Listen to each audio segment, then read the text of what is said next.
Hello everyone and welcome to this MAG video. Now I'm going to be having a chat with Sarah, who's a long-standing MAG member, probably been a MAG member longer than I have, who has recently taken some direct action of her own and contacted MPs and got results. So I just thought it'd be useful just to have a chat with Sarah to let you see for yourself just how easy this lobbying stuff really is. So, hello first of all, Sarah. Can you introduce yourself for our viewers? Who are you? Hi, yeah. My name is Sarah Paul. I can't remember when I joined MAG, but some years ago, maybe not as long as you, Colin. I am rep for Taunton group down in Somerset. I'm married to the regional rep, Tim Paul. And we do a lot for MAG, but I'm really known for cake and fundraising. Our group especially, we run a rally and we've been doing a lot of fundraising. We're quite good at it, but really, really rubbish at the political stuff. Yeah, not the best, not very good, don't understand how politics works, don't understand any of it. However, I do know Michael Armstrong, who is very good at politics.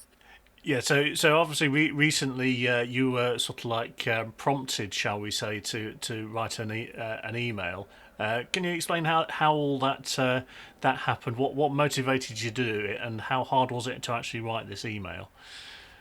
So we'd been to the Dead End rally up in Cumbria, wonderful rally. Had a meet up with Mike Armstrong, had a chat, went to a few pubs like you do, and I think he spiked my beer. Not quite sure what with, but it was definitely politics. Anyway, as we were in Yorkshire for a rally the following weekend, we were at a little holiday cottage, and it was one of those rainy days. We were out on the bikes. We decided just to have a chill day at home. So I'm watching television, just BBC News, and I see the Minister Lillian Greenwood on an interview.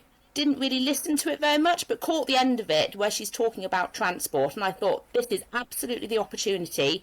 I'm not doing anything. I'm just going to type a very, very quick email. You've said in the past that you've got a hybrid mixed vehicle at the moment and we're looking to move to a fully electric one in the future. Are you going to be taking use of this new scheme yourself? I don't know that. I sent a WhatsApp to my husband this morning saying, have you seen this? Because when we get our next car, it is going to be electric. And I convinced him, to say, look, there are more charge points out there. We'll be able to charge it at home and we'll be able to do the journeys that we want to do. And I think that's what we want to give other people, that confidence to make the switch. What did your husband say?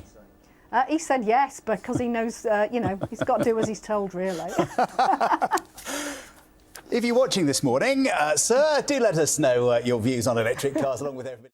And it was really simple. I titled my email, "Congratulations on your BBC interview." I just said, my usual response is, if I'm lucky, I get an automatic email. I hope you can do better. This was on the 15th of July.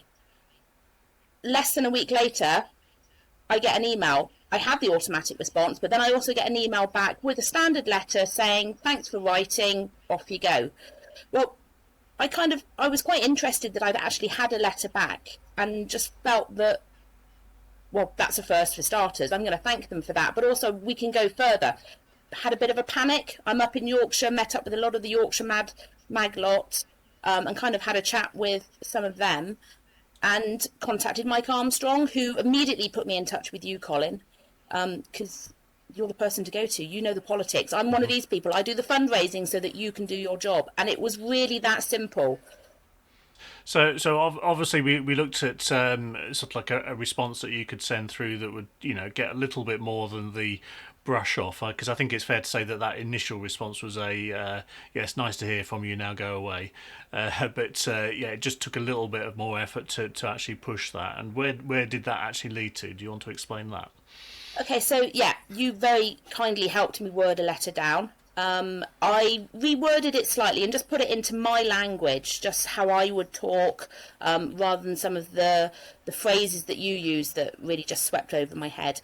And kind of went persistent. Sent the email off. A few days later, got a reply back. And again, I'm still not happy. You get a reply, but it's still a no thanks. So again, just went back and said, I'm really disappointed. I feel that we could do more. It would be really nice to have a meeting. Can we discuss this? What can we do more? And really, it's just persistence. Colin, you were amazing with helping me with some of the wording. I dumbed down your email back to me, making it into my language, but then my reply back, you then upped that one and made it into language that they would understand as well, which was good. Yes, I think it's important whenever you're doing these things is to remember that, yes, I mean, I'm always here to help to help people with wording emails, but it is really important to do it in your own style. You haven't got to be perfect in any of this stuff. It is just about getting the key message across. Obviously not treading on any toes or upsetting anybody in the process, but you can be passionate in these emails. You can be quite robust in terms of what you want to say. You shouldn't feel that you need to filter the message. Obviously, yes, we try to use diplomatic language as far as possible to get results, but it is something that anybody can do with a little bit of assistance. And so, of course, this email exchange, it did actually lead to a meeting, didn't it? Yes, today we've had a Teams meeting with two senior policy advisors for Lily and Greenwood on the transport group.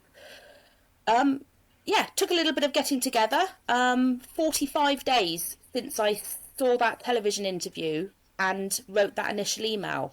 And 45 days does seem a long time, but when we take into consideration that government is currently in summer holidays, recess as they call it, really good going. And not only have we had an interview today that, Colin, you can use some of that information to go back and follow up with other meetings, they've also said that because they couldn't get hold of everybody that they needed to answer our questions, they've offered a follow-up meeting in the autumn when they've been able to get everybody back off of holiday and had a look at stuff.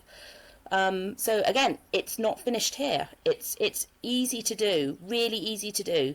I think it's important to like let people understand that this isn't something that is particularly complex to Not do. at all. It does require a certain amount of persistence, as you say. You can't let it drop. Don't take no for an answer. But it does show that you can get there. And like you say, you as a member of the public have had now a meeting, formal, I say formal, a fairly informal meeting, shall we say, with some senior people within the Department for Transport who've heard firsthand your opinion, your voice. So it is a case of it's not filtered through some representatives such as myself. It's your voice speaking directly to those who are making the decisions and coming up with all these policies.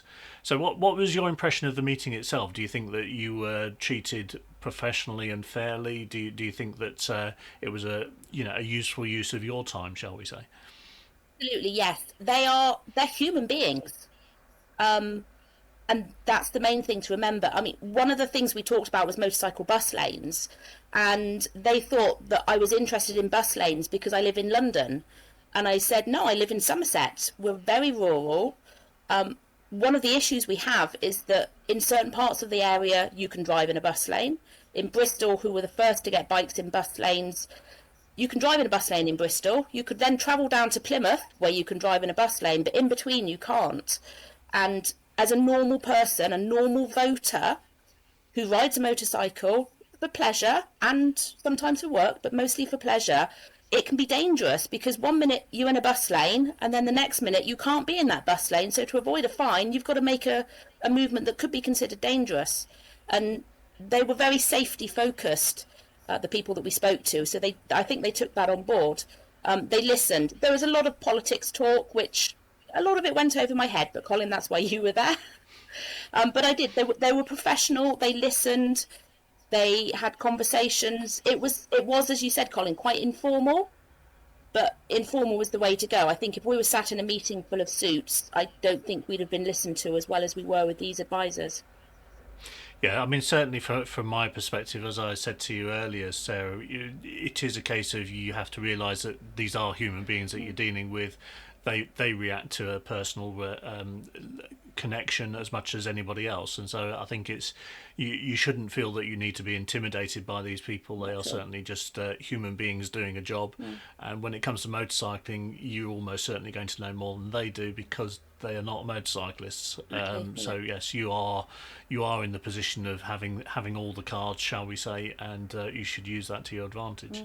But yes, I think it was important to just we will probably go with more information coming out from Mag over the coming weeks and months, which will, point back to some of the things that we got out of this meeting. Because, to be fair, it may not appear as much to somebody who's coming into this fresh, but there were actually steps forward made in that. There were commitments made for further discussion and further meetings and further chances to engage.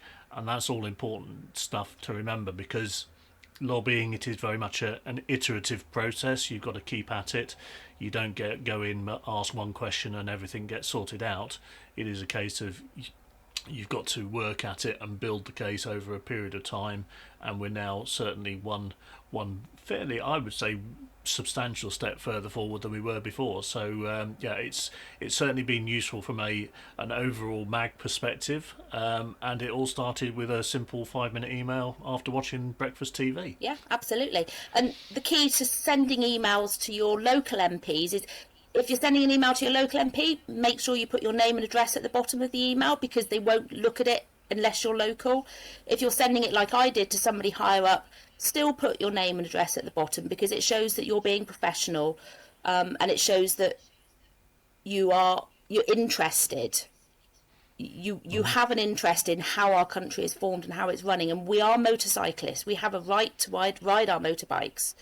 So lobby your MPs, lobby your local MPs, do everything you can. And if you don't get a response, send the email again. And if you don't get a response, send the email again. And if you can pop into any local groups, or the local MPs, they come round to your area. If you can pop into a little workshop or something like that they're running, and just have a chat. It's really simple. And all you have to remember is that, as Colin said, you're the motorcyclist. You're the person who has all the knowledge on the subject. You're the subject matter person who's interested. They don't know, and some of them are really keen to learn new things. Yes, yeah, like I say, I always say this to everybody I meet, give it a go. You'll be surprised by how easy it is. It must be easy, because even I can do it. Okay, thank you very much, Sarah. We'll call an end to it there. Thank you very much. Bye. Bye.